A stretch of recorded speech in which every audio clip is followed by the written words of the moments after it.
maintenant un autre mouvement axé sur le terrain. Le président du mouvement souverainiste du Québec, François Saint-Louis.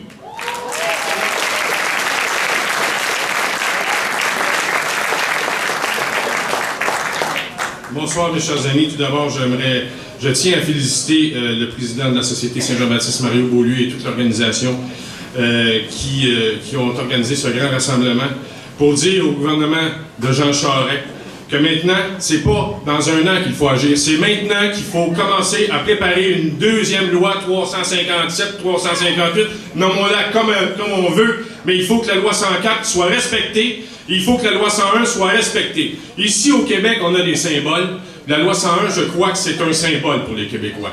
La semaine passée, il y a un autre symbole qui est venu à Montréal, et Patrick, la SLJB et le MSQ ont fait en sorte que ce symbole, le prince Charles, rentre par la porte d'en arrière d'un vidange.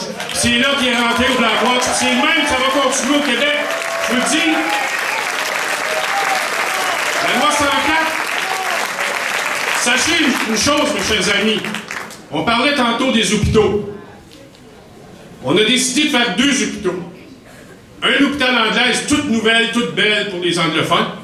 Et un hôpital français qui va être construit sur un autre hôpital français. Donc, le peuple ici à Montréal, le peuple, les Québécois, n'ont pas un nouvel hôpital.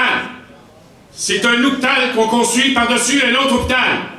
Je m'excuse, M. Charest, mais vos décisions de changer de place les hôpitaux, on construit l'hôpital Saint-Luc par-dessus l'hôpital Saint-Luc, puis on fait juste changer le nom du CHU. Ça n'a pas de sens. Ce qu'il faut faire en sorte, c'est ce qu'on a fait la semaine dernière, on a descendu dans la rue. Il faut qu'on reprenne la rue, et s'il faut aller voir Jean Charest sur son lac, au lac Memphremagog, bon, il ira au lac Memphremagog.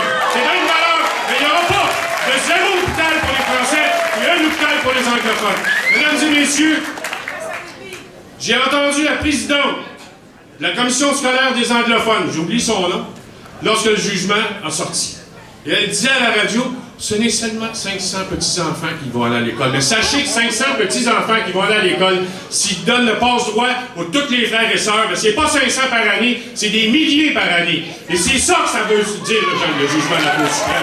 Et ça, il n'y en a pas question. On ne paiera pas de nos impôts pour donner cet argent-là aux commissions scolaires anglophones pour qu'ils charcutent la loi 101.